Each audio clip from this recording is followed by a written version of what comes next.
ஒரு वाटी मुडीव पनीटन्ना आणि पेच्या नाणे केक माटेन. म्हणजे एकदा जर मी काय ठरवलं तर नंतर मी स्वतःचं सुद्धा काहीच ऐकत नाही. हाच डायलॉग सल्लूबाईने चोरेला वॉन्टेडमध्ये. पण आपला विषय चाललाय सुपरस्टार थलपती विजयबद्दल. हा त्याचा तमिळ डायलॉग पोकिरी मूवी मधला आहे. आणि त्याने जे ठरवलं होतं ते करून सुद्धा दाखवलं. सध्या मार्केटमध्ये फक्त विजयचीच हवा आहे. इलेक्शनच्या आधी त्याने एक स्टेटमेंट दिलं होतं की मी कुणाच्याही सपोर्ट शिवाय सरकार बनवून दाखवेन. हे खरं सुद्धा ठरलं. आणि आता फक्त 2 वर्षांपूर्वी बनलेल्या विजयच्या पार्टीने 75 वर्ष जुन्या पार्टीची लेगेसी मोडली.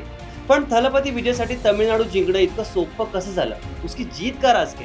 आणि तमिळनाडूमध्ये सेलिब्रिटींना इतका भाव कसा काय मिळतो की ते थेट मुख्यमंत्रीच बनतात? चला जाणून घेऊया.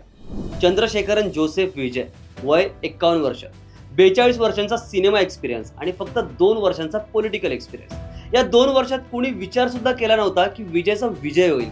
आपल्यातल्या कितीतरी जणांनी विजयचे मूवीज पाहिलेच असतील. त्याची स्टाईल, त्याचा स्वॅग, त्याचा डान्स, त्याचा एकंदरीत ऑरा, या सर्वांमुळे त्याने तमिळनाडूपासून अख्ख्या भारतात कट्टर फॅन्स बनवून ठेवलेत.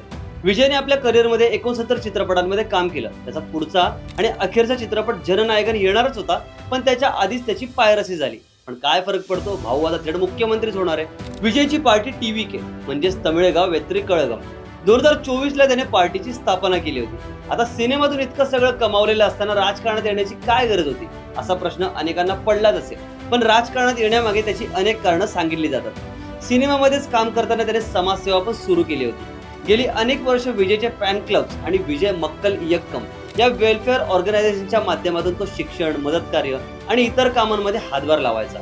सिने फॅन्स सोबतच त्याचं इतर लोकांसोबत एक खास बॉन्डिंग तयार झालेलं होतं. दुसरी गोष्ट म्हणजे त्याचे चित्रपट. तुम्ही सरकार, मर्सल, मास्टर असे काही चित्रपट पाहिलेच असतील. यातले डायलॉग सुद्धा भ्रष्टाचार, सिस्टीम मधले प्रॉब्लेम्स, समाजवाद यावर आधारित असतात. आणि तो कशी क्रांती घडवतो हे चित्रपट दाखवून देतात. विजयचा मोठा फॅन बेस हा युथ आहे. त्यामुळे सुरुवात करायची तर युवकांपासून हे त्याने ठरवलंच होतं.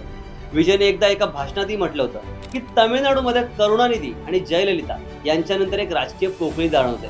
2021 साली करुणानिधी यांचा मुलगा MK स्टॅलिन हा मुख्यमंत्री झाला होता. पण याच दरम्यान तमिळनाडूच्या लोकांमध्ये असंतोष वाढत गेला. त्यामुळे एक नवीन पर्याय लोकांना हवाच होता आणि इथेच विजयने चान्स मारला.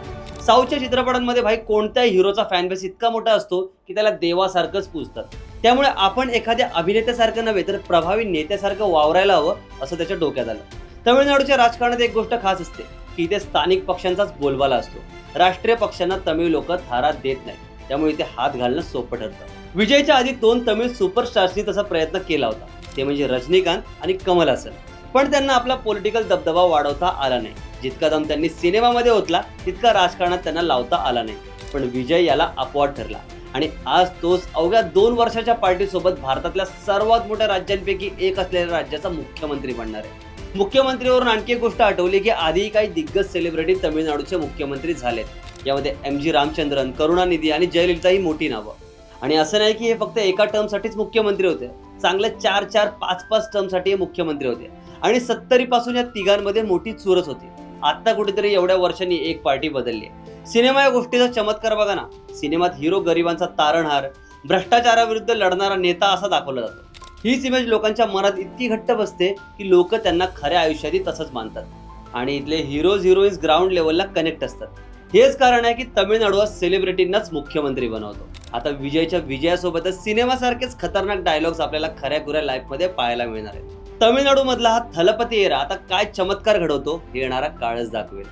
अशीच नवनवीन माहिती जाणून घेण्यासाठी गाजवाजाला लाईक, शेअर, फॉलो आणि सबस्क्राईब करायला विसरू नका.